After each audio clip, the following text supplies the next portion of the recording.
आगे हमारा जो था व्यंजनों के वर्गीकरण में स्पर्श व्यंजन हमने पढ़ा। नेक्स्ट हमारा आता घोषत्व के आधार पर वर्गीकरण। घोषत्व के आधार पर बच्चों दो भागों में बांटा है, सघोष या घोष, अघोष।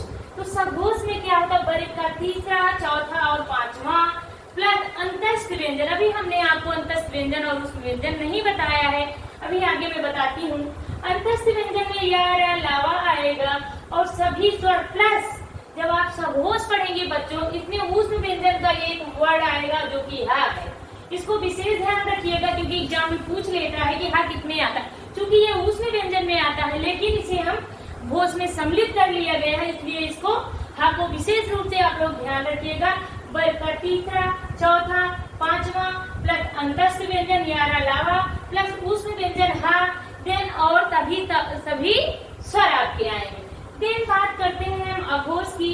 अघोष व्यंजन में हर वर्ग का पहला और दूसरा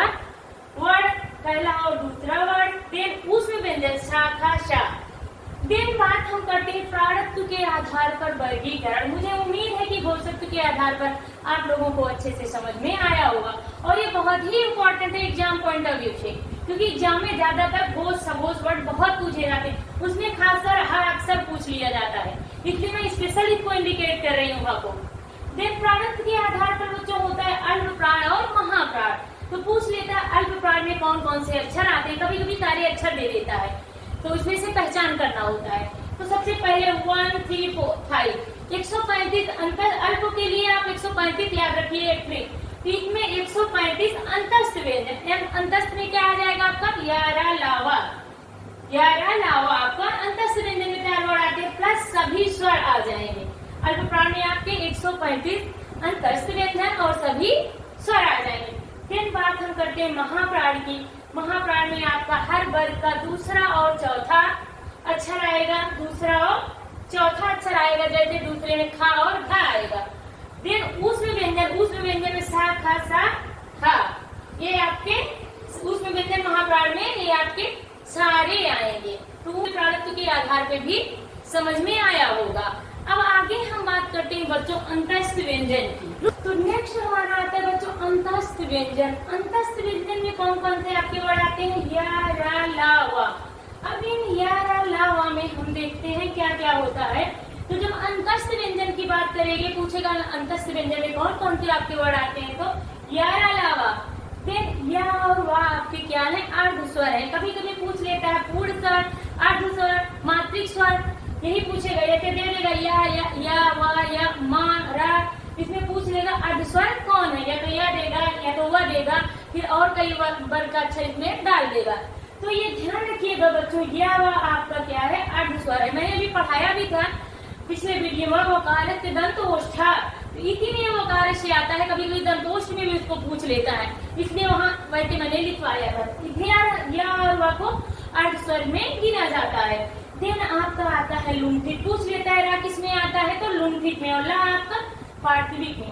अब बच्चों इसको याद करने का पार्थिविक व्यंजन, ला आपका लुंठित व्यंजन, इसको याद करने के लिए आप ध्यान में रखिएगा बच्चों कि ला आपका जो है पार्थिविक व्यंजन होगा। कैसे होगा पार्थिविक व्यंजन, ला है तो इसमें रा ध्यान रखना। अगर पार्थिविक पूछ रहा है तो जान लीजिए जिसमें रा लगा है उसका आंसर ला होगा और जिसमें ला है उसका आंसर रा होगा। ये आपको याद करने की मैं ट्रिक बता रही हूँ कि जहाँ ला लिखा है, लुंठित लिखा है, उसमें रा लगा दीजिएगा, जहाँ रा लगा है उसमें ला लगा दीजिएगा। ये चीज ध्यान में रखेंगे तो लुंठित और पार्थिविक याद करने में कोई दिक्कत नहीं होगी। नेक्स्ट हमारा आता है ऊष्म संघर्षी व्यंजन। ऊष्म संघर्षी व्यंजन में बच्चों सा खा ता हा, ये वर्ड आपके आते हैं चारों। सा, इस सा को हम ताला भी सा बोलते हैं, इसको हम मूर्धा बोलते हैं, इस सा को हम दंतमूली सा बोलते हैं, और जो हा है हमारा कंठ से उच्चारित होने वाले शब्द इसमें आते हैं, ये सघोष और महाप्राण दोनों के अंतर्गत ही आता है। नेक्स्ट बच्चों हमारा और इसमें है एक दो चीजें बची हुई हैं, हम उसको आपको बता दे रहे हैं। उच्छिष्ट व्यंजन एक आता है हमारा, उच्छिष्ट व्यंजन, उच्छिष्ट व्यंजन। तो उच्छिष्ट व्यंजन में हमारा क्या आता है बच्चों, उच्छिष्ट कंपित या लुंठित व्यंजन। उच्छिष्ट व्यंजन में डा और ढा आता है। तो जिसमें हमारी एक आता है आपका उच्छिष्ट व्यंजन पूछ लिया जाता है। उच्छिष्ट व्यंजन क्या होते हैं, जो हमारे वर्ड माला के अलग से शब्द दो वर्ड आए व्यंजन भी कहते हैं, ताड़नाद भी कहते हैं, इसके कई नामों से हम जानते हैं।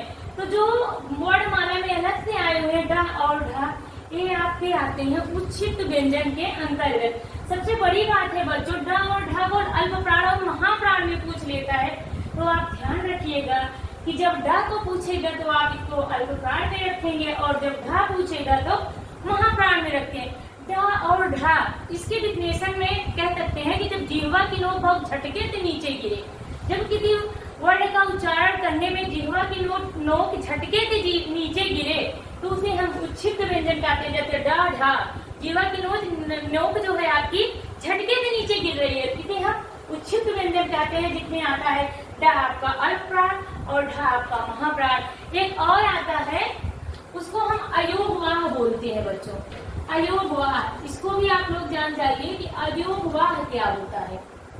अयोगवाह पूछ लेता है तो ये आपके जो अनुस्वार और अनुनासिक होता है, अयोगवाह के अंतर्गत विसर्ग और क्या आता है, विसर्ग और अनुस्वार और अनुनासिक, अनुस्वार आता है। ठीक है, ये जो ऊपर लगा होता है और विसर्ग का सिंबल ए होता है।